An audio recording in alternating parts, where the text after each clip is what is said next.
We are doing chapter 3, pair of linear equation in two variables, and we have started exercise 3.4 that is based on the elimination method. First question we have done already in the previous class. Now the second question is form the pair of linear equation in the following problems and find their solution if they exist by the elimination method.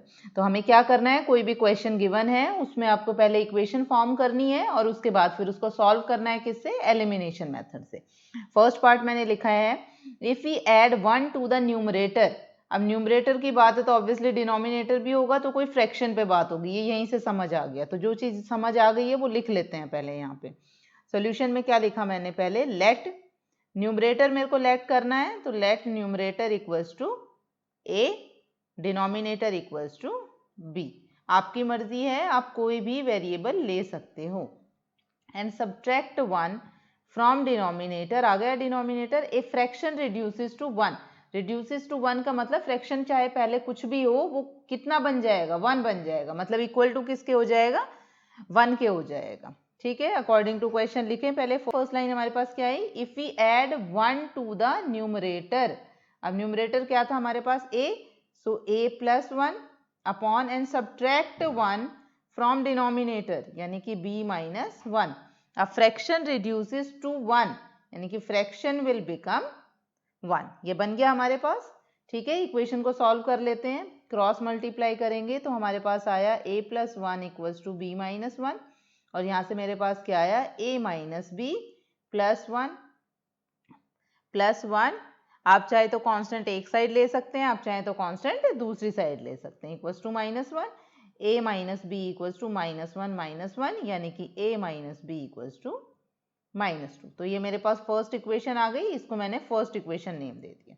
ठीक है, अब दूसरा देखें according to question में क्या बोला था। अब देखते हैं सेकंड क्या बोला है इक्वेशन में, it becomes 1/2 if we only add 1 to the denominator. अगर हम सिर्फ डिनोमिनेटर में 1 ऐड करते हैं तो वो कितना बन जाता है, 1/2। तो न्यूमरेटर रहा एज इट इज और डिनोमिनेटर में मैंने क्या किया है, 1 ऐड किया है। इफ इट बिकम्स 1/2 कितना बनता है, इक्वल्स टू 1/2। सॉल्व कर लेते हैं इसको भी, क्रॉस मल्टीप्लाई किया, 2a equals to B plus 1 और 2a minus B equals to 1। तो ये हमारे पास आ गई इक्वेशन नंबर 2। अब अगर आप नोटिस करो तो हमारे पास जो b वेरिएबल है वो ऑलरेडी क्या है, सिंगल डिजिट में, मतलब यहाँ इसका कोफिशिएंट भी 1 है, इसका कोफिशिएंट भी 1। तो हमें कोफिशिएंट इक्वल करने की तो जरूरत है नहीं, हमें क्या करना है, हमें सिर्फ सब्ट्रैक्ट करना है। तो हम क्या करेंगे, सब्ट्रैक्टिंग 2 फ्रॉम 1। ठीक है, 2 को 1 में से सब्ट्रैक्ट कर दिया, लिख लेते हैं a minus B equals to -2, और ये क्या था, 2a minus B equals to 1। तो लिख लिया हमने, यहाँ पे सब्ट्रैक्ट कर रहे हैं, यहाँ पे माइनस लगाया। तो आपको पता है साइन चेंज होता है, ये जो साइन चेंज हुआ उसको ब्रैकेट में लिखना है। यहाँ पे आया मेरे पास -1।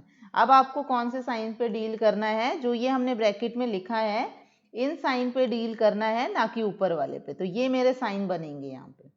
ठीक है, तो यहाँ से आया a माइनस 2a, b से b कैंसिल, इक्वल्स टू -2 -1।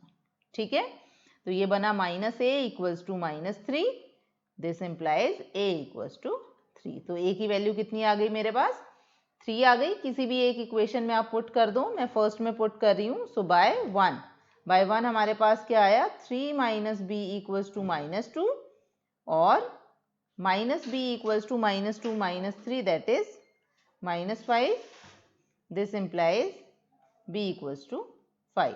तो हमारे पास क्या सॉल्यूशन आया, a3 b5, therefore fraction equals to a upon b equals to 3/5। तो हमें फ्रैक्शन ही बताना था क्वेश्चन में, और फ्रैक्शन हमारे पास आ गया। और सॉल्यूशन क्या हो गया हमारे पास, x3 y5 यानी कि a3 b5। ए हमने क्या लिया था, फर्स्ट टपल लिया था, हमने फर्स्ट वैल्यू ली थी।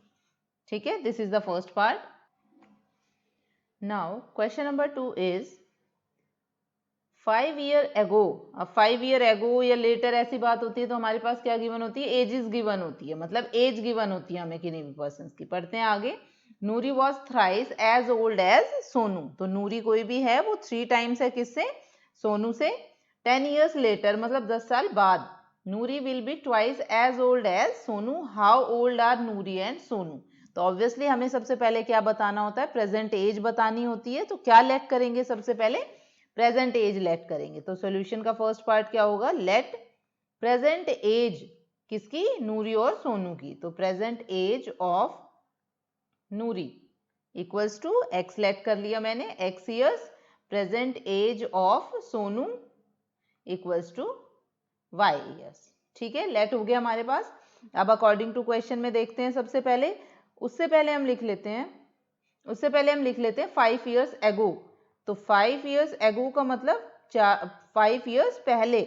तो 5 years पहले का मतलब एज क्या होगी, 5 year कम होगी, age of Noori will be x minus 5, पहले की बात हो रही है, एगो की बात हो रही है, और एज ऑफ सोनू कितनी हो जाएगी, y माइनस 5। लिख दिया। अब अकॉर्डिंग टू क्वेश्चन देखे क्या बोला है, अकॉर्डिंग टू क्वेश्चन बोला है Noori was thrice as old as Sonu. तो नूरी क्या होगा, 3 टाइम्स होगा सोनू से। तो नूरी इक्वल टू थ्राइस, थ्राइस का मतलब क्या होता है, 3 टाइम, थ्राइस का मतलब होता है 3 टाइम्स। तो अब हम इसको मैथमेटिकल फॉर्म में लिखें तो आएगा x minus 5 equals to 3 y minus 5। ठीक है, इजी है, सॉल्व कर लेते हैं। x minus 5 equals to 3y minus 15 और x minus 3y equals to minus 15 plus 5 और x minus 3y equals to minus 10। तो ये मेरे पास क्या आ गई, फर्स्ट इक्वेशन आ गई। ठीक है, अब सेकंड पढ़ते हैं।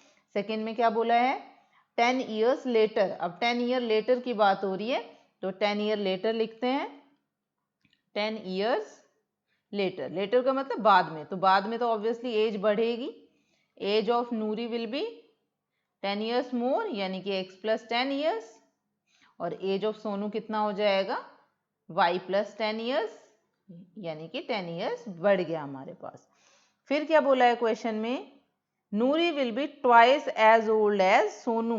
तो नूरी क्या होगी, ट्वाइस होगी। तो लिख लेते हैं according to question, Noori will be twice as old as Sonu. तो x plus 10 equals to 2y plus 10 आ गया हमारे पास। सॉल्व करते हैं, x plus 10 equals to 2y plus 20 और x minus 2y equals to 20 minus 10 और x minus 2y equals to 10।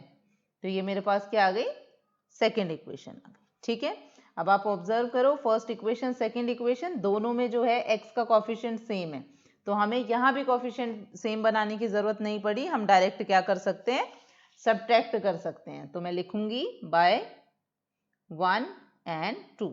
तो लिख लेते हैं, फर्स्ट इक्वेशन क्या है, x minus 3y equals to minus 10, second है x minus 2y equals to 10। ठीक है, अब माइनस कर रहे हैं तो साइन चेंज होगा, ये प्लस हो गया और ये माइनस, ये सब्ट्रैक्ट, यहाँ आया minus 3y plus 2y equals to minus 10 minus 10, 3 minus 2 minus 1 equals to minus 20, this implies y will be 20। एक चीज ध्यान रखना, एज की बात कर रहे हैं x और y, तो नेगेटिव कभी भी नहीं होगा। अगर नेगेटिव आ रहा है तो इट मीन्स क्वेश्चन में कहीं ना कहीं मिस्टेक है, तो आपको ध्यान रखनी है ये चीज। अब मैंने बाय 1 में पुट की y की वैल्यू, तो मेरे पास x क्या आ जाएगा, x minus 60 equals to minus 10 और x equals to minus 10 plus 60 that is 50। तो x और y की वैल्यू आ गई, x और y था क्या, तो वो लिख लेते हैं, therefore age of Noori will be 50 years and age of Sonu will be 20 years. ठीक है, this is the answer. Now third part is the sum of the digits of a 2-digit number is 9. तो अब हमारे पास कोई भी 2-digit number है, ठीक है, तो पहले तो ले लेते हैं 2-digit नंबर हमारा किस फॉर्म का है। ऑब्वियसली 2-digit है, उसमें तो एक 1s प्लेस पे होगी और एक 10s प्लेस पे होगी। तो लिख लेते हैं number equals to XY form. ठीक है। एक्स वाई फॉर्म का मतलब क्या है, ये हमारा क्या है, वंस प्लेस है, और एक्स जो है वो हमारा क्या है, टेंस प्लेस है। ये आपकी मर्जी है, आप कैसे भी लिख सकते हो, वाई एक्स भी लिख सकते हो। इट मीन्स अगर एक्स आया मेरे पास 2 और वाई आया 3 तो नंबर क्या बनेगा, 23। वो 2 इंटू 3 नहीं है, ये ध्यान रखना है। एक्स वाई ले लिया हमने और लिख देते हैं यहाँ पे भी, let digit at ones place. Ones place पे कौन से डिजिट है, Y, and digit at tens place equals to X. लिख दिया, ठीक है। उसके बाद फर्स्ट लाइन में क्या बोला था, sum of the digits of a 2 digit number is 9। तो फर्स्ट लाइन मेरे पास अकॉर्डिंग टू क्वेश्चन में क्या आ गई, sum X plus Y equals to 9। तो ये मेरी फर्स्ट इक्वेशन हो गई, ठीक है। उसके बाद देखिए सेकेंड में क्या बोला है, आगे पढ़ते हैं question. Also 9 times this number, 9 times कौन सा नंबर, जो भी हमारे पास गिवन है, that is X Y, is twice. तो पहले लिखें 9 times of this number X Y is twice the number obtained by reversing the order of the digit. तो रिवर्स कर दिया मैंने, x की जगह y, y की जगह x। फाइंड द नंबर, अब हमें ये नंबर फाइंड करना है, ठीक है। अब एक चीज ऑब्जर्व करना, नंबर हम कभी भी ऐसे एक्स वाई फॉर्मेट में नहीं लिखते। जो नंबर की फॉर्म होती है हमारी वो ऐसे होती है, 10x प्लस वाई, क्योंकि y हमारे कितने प्लेस पे था, वंस प्लेस पे था, तो y इंटू 1 आया, और x हमारा किस प्लेस पे था, टेंस प्लेस पे था, तो इसलिए 10x आया। तो जो हमारी डिजिट्स है वो कैसे लिखी जाती हैं, जैसे y है हमारे पास वंस प्लेस पे तो y इंटू 1 लिखेंगे, और x है हमारा टेंस प्लेस पे तो 10 इंटू एक्स लिखेंगे। कभी भी डिजिट्स को ऐसे एक्स वाई की फॉर्म में नहीं लिखते, क्यों, क्योंकि इससे कंफ्यूजन होता है कि x इंटू वाई लिखा हुआ है या फिर x प्लस वाई है, वो हमें पता ही नहीं चल रहा। तो इसलिए डिजिट्स हमेशा किस फॉर्म में लिखी जाएगी, 10xy। तो जो ये हमारा अकॉर्डिंग टू क्वेश्चन बना है उसके हिसाब से हमें एक्स वाई नहीं लिखना, हमें क्या लिखना है, इसकी जगह आएगा 9 10x plus Y equals to 2। अब यहाँ पे डिजिट रिवर्स हो गई तो 10y plus x. Digit reverse होना, उसका ऑर्डर रिवर्स होना, मतलब हमारे पास जो x एक्सिस पे था, जो हमारे पास वंस प्लेस पे था वो टेंस प्लेस पे चला गया, और जो टेंस प्लेस पे है वो किस पे चला गया, वंस प्लेस पे चला गया।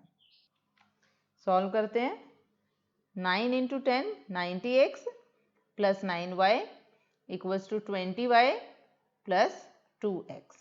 ठीक है, एक साइड ले आते हैं x और y के टर्म्स। अब इस कांस्टेंट टर्म तो कोई बची नहीं, तो इक्वल टू 0 हो जाएगा। तो ये बना 90x minus 2x plus 9y minus 20y equals to 0, और 88x माइनस ये कितना बचा यहाँ पे हमारे पास 11y equals to 0।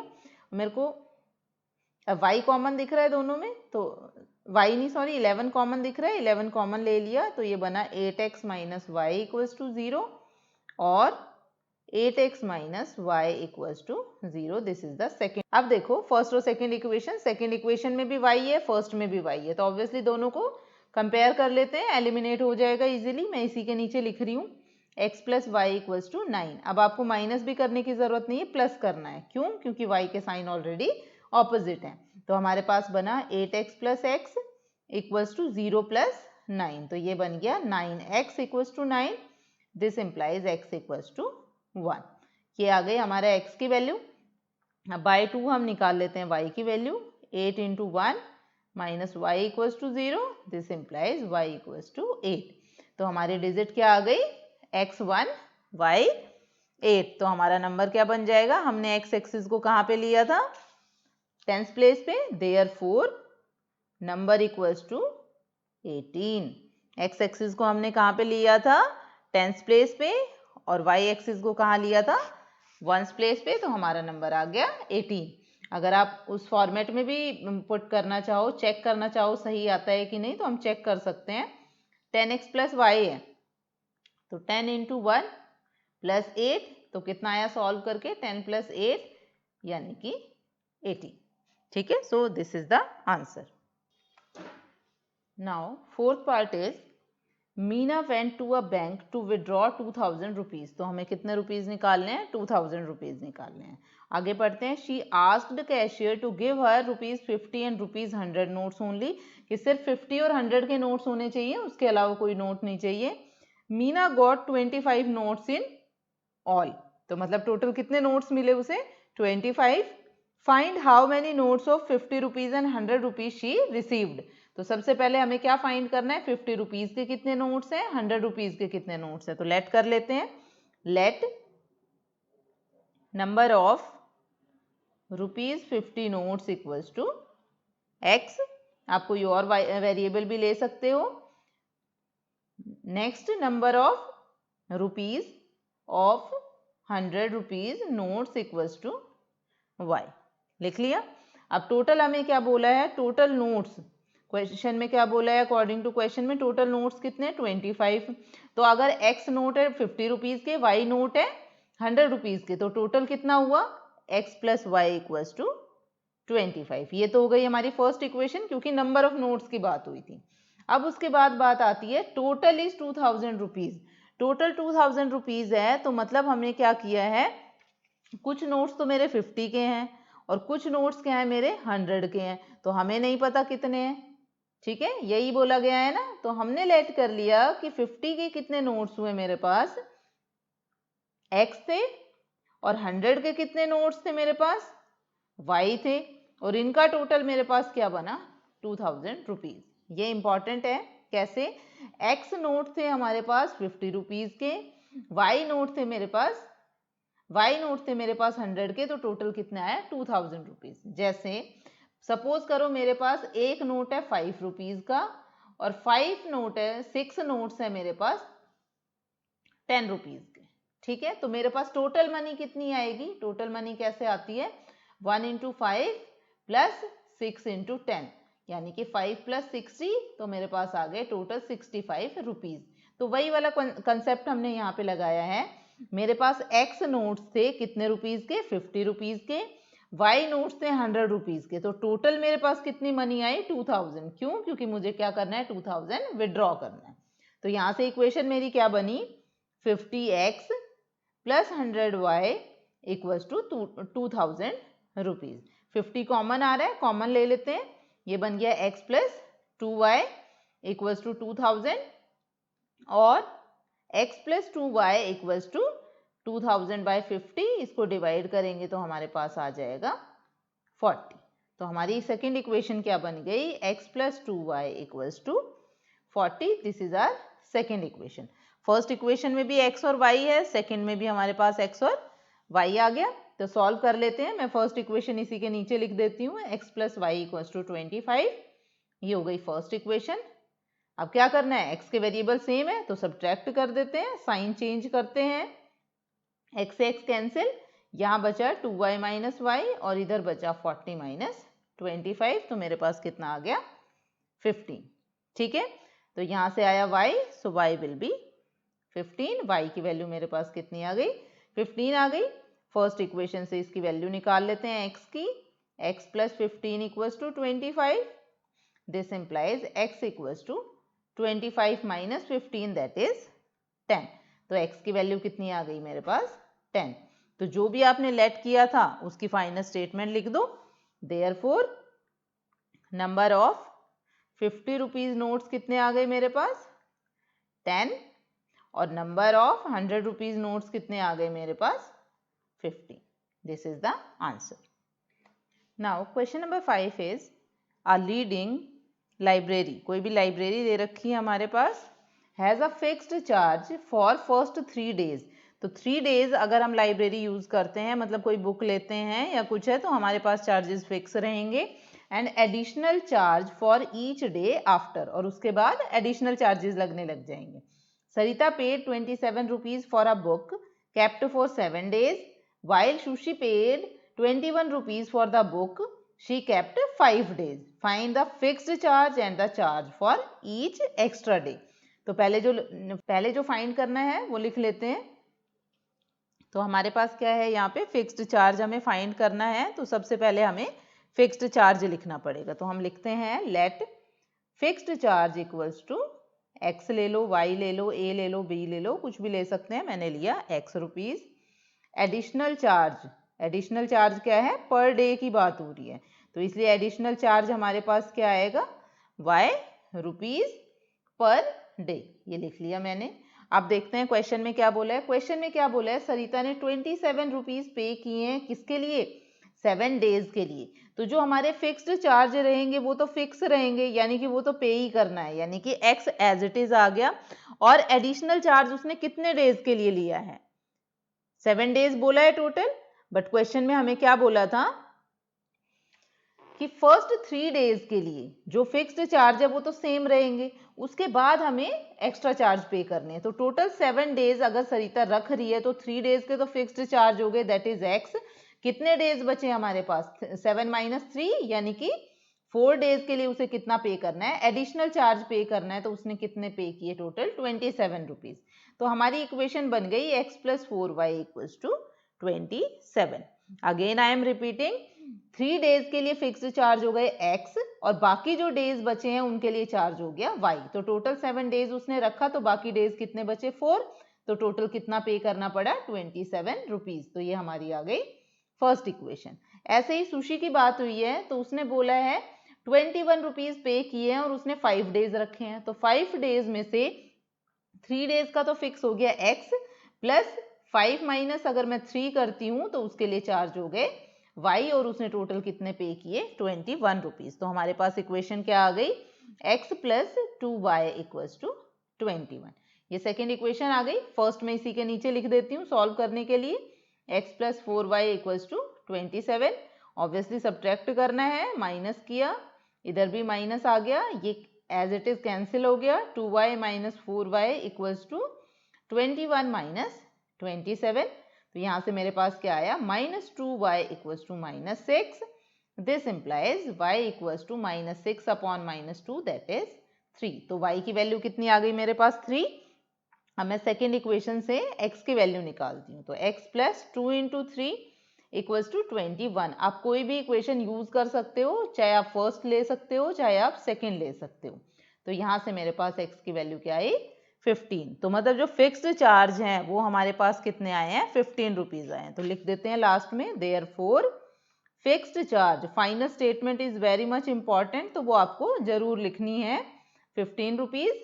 Additional charge हमारे पास कितने आ गए, 3 रुपीज पर डे। तो पर डे भी लिखना है आपने, that is 3 rupees per day. This is the answer and we have finished with the exercise also.